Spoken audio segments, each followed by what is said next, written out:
It's my new YouTube channel. I talk about all kinds of interesting things, dealing usually with spirit. But today I'm going to talk about UFOs. Basically the ones that I have seen, and a little bit of history of what they might look like. Okay, there was one of my very first observations. I was coming home from work and I saw up in the sky something that looked a lot like that. Okay. That picture came from one of my favorite books.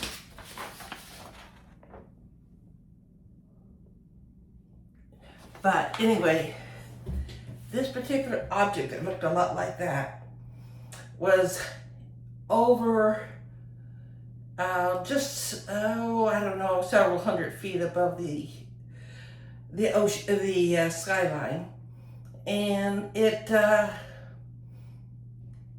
first there were a couple of balls that came flying around, and one of them exploded. And when this ball exploded, it showed something that looked a lot like this. The one that I saw had a whole bunch of portholes all along the edge. And it was quite humongous. I'd say several football fields long and maybe a football size high, but it was huge. And as I watched in fascination this object, I saw it gradually start puffing up a cloud, and the cloud came up and covered the whole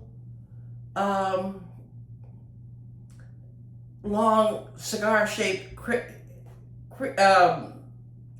thing, and it hid itself in a cloud.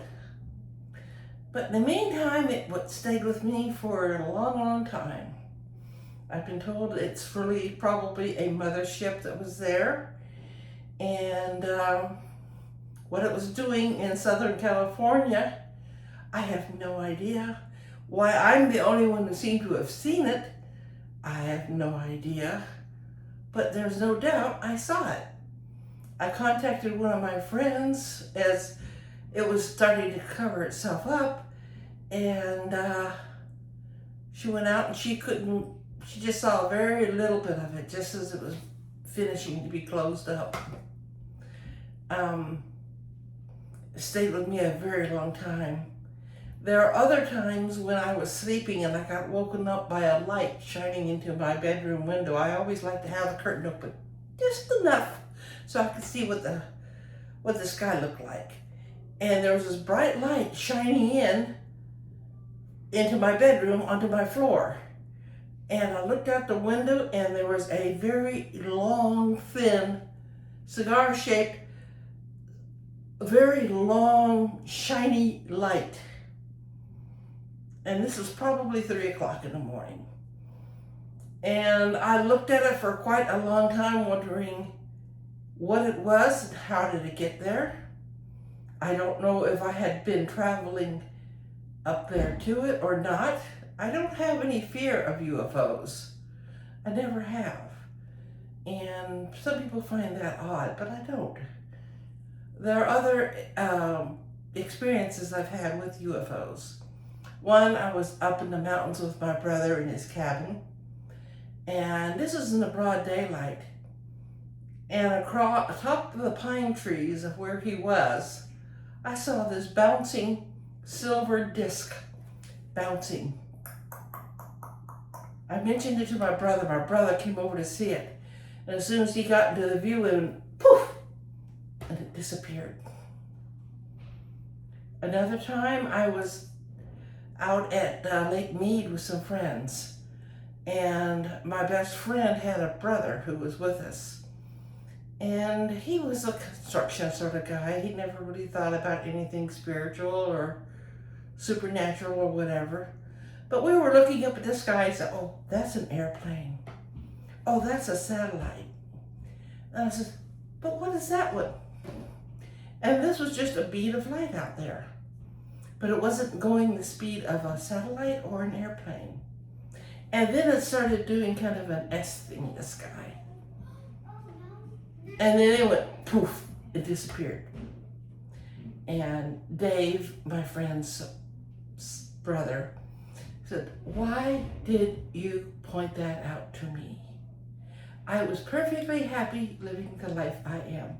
And now I'm wondering, what the heck was that?"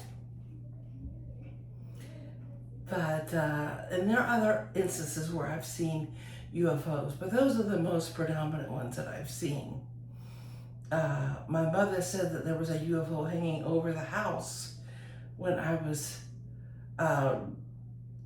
when she was pregnant with me, and there was only my brother there.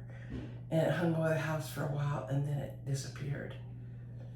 But that was before I knew I was stuck in a human body. I don't know if it had anything to do with me being unafraid of UFOs or not. But where I got that picture was from this book. And when I had my classes where I learned color therapy, which I have mentioned in other things, this was one of the books that she brought to my attention. This book was written in the 1930s by a thing called automatic writing. I just looked at the book cover and it says it was copyrighted in 1952. But this book talks about Atlantis. It talks about the ships that they had. That picture that I showed you was supposed to be one of the ships that the Atlanteans would take trips in around the world. They were quite wide world travelers, and they used to spread seeds wherever they went, whether it was a jungle or a desert or whatever, to bring in a different type of life form, plant life form. That was one of their hobbies of what they liked to do. But it also talked about Atlantis, and Phylos is a spirit or energy that was alive in those days, and it talks about his life, where he was born. He got involved in the Atlantean politics. Politics there involved both spiritual, not religious, spiritual understanding, as well as the basic governmental functions. And Atlantis wasn't any more perfect than our world today. There are those that were very evolved and those that were very not evolved. But his story goes that he fell in love with someone who was technically considered his sister, but not by blood. They were in the same governmental deal. And he was in love with this girl. But he also met a woman from another part of the world. And he had told this other girl that he could not marry her because of where she was from. They got involved, they had children, and he lived a double life, and he had absolutely no guilt or conscience about what he was doing. But he eventually was very ambitious. He became very wealthy. But the downfall of Atlantis, he talks about. There's a thing called the unfed flame. I didn't bring that picture with me. I believe Atlantis was over there where the Bermuda Triangle is. My personal philosophy on the subject is the Bermuda Triangle that has so many strange phenomena happening within that triangle has to do with what they refer to as the unfed flame. This unfed flame was like a fire with no base coming out and upward, and the bottom of the flame was centered on an open book. And that open book was the history of Atlantis, or something of that general nature. But that book never burned. And when people died, it was an honor to have their physical, material body put into this unfed flame. And the physical body would just disappear as the spirit went on to other realms. Absolutely fascinating. And the story was that when that unfed flame went out, and it would be the downfall of Atlantis. One of the priests was extremely high up in their religious beliefs, and he was able to cover up his evil ways. And he took a personal dislike to this Phylos fellow. And he was apparently part of why he was there unconscious about everything. But I regress back to the unfed flame. He became engaged to the woman that was in the government with him. And they were engaged to be married. And the woman that he had been having a family with and children with showed up, and she was so upset that she touched the unfed flame, and instead of disappearing, turned into stone. The stone disappeared, but left her foot in sandal embedded into the foot of the base of the temple where this unfed flame was. And everyone knew there was something really bad that had happened. And one of the other elders finally perceived what had happened and all that kind of thing. And that was the downfall of Atlantis. That flame did go out, and Atlantis did sink into the sea. I believe that unfed flame is down there somewhere in the Bermuda Triangle. And it sparks every now and then. And the energy that comes out of it distorts the reality above the waves. And that's what makes things disappear. I don't know if it will ever be thoroughly verified in our lifetime, but it's an interesting concept. And anyway, the story goes on that he passes on into a cave that did not have any technology availability. It's like your phone that we have now. You go where there's no signal. And he was locked into this cell. And that's where he eventually died of dehydration and starvation. And the evil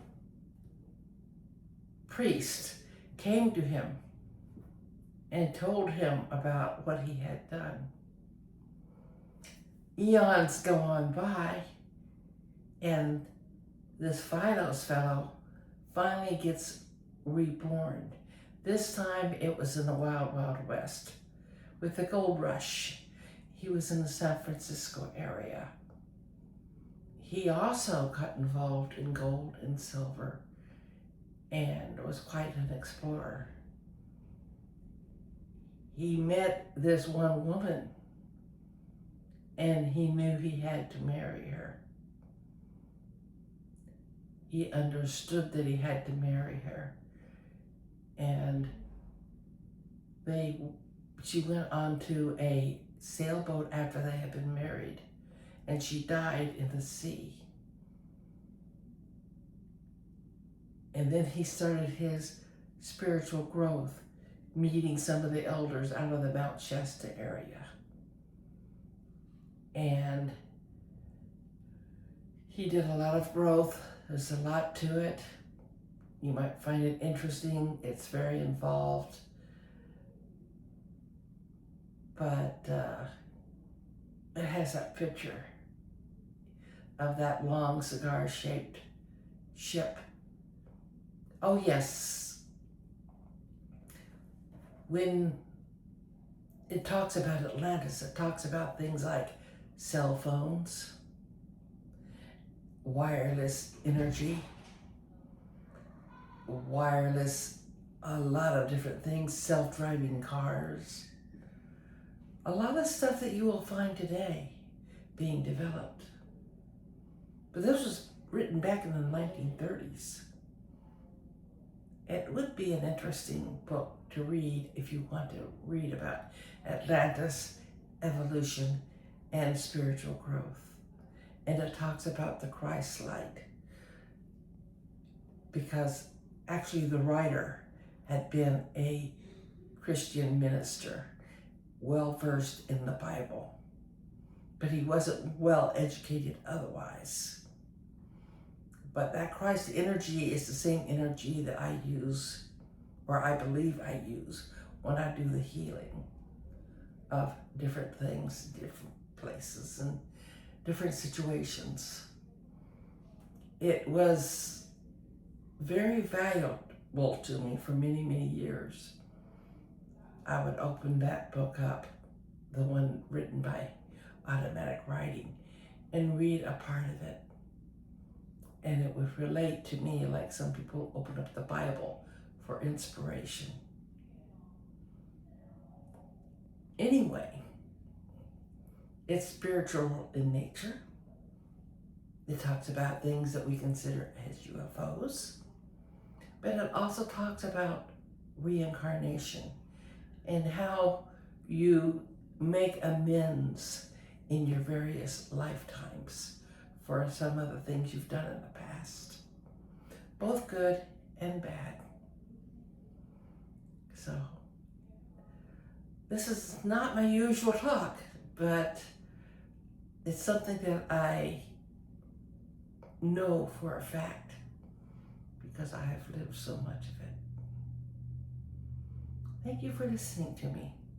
If you like what I'm saying, please subscribe and help me grow, and put the thumbs up. And eventually I'll be able to communicate more with everybody. I am still learning how the system works. Thank you for being here. Thank you for listening to me. And think about how it might change your own life. As my webpage says, my YouTube channel says, change your stinking thinking and change your life. And that's what Phylos did. He had a lot of help. But everybody has a lot of help. You just have to reach for it, acknowledge it, be thankful for the lesson.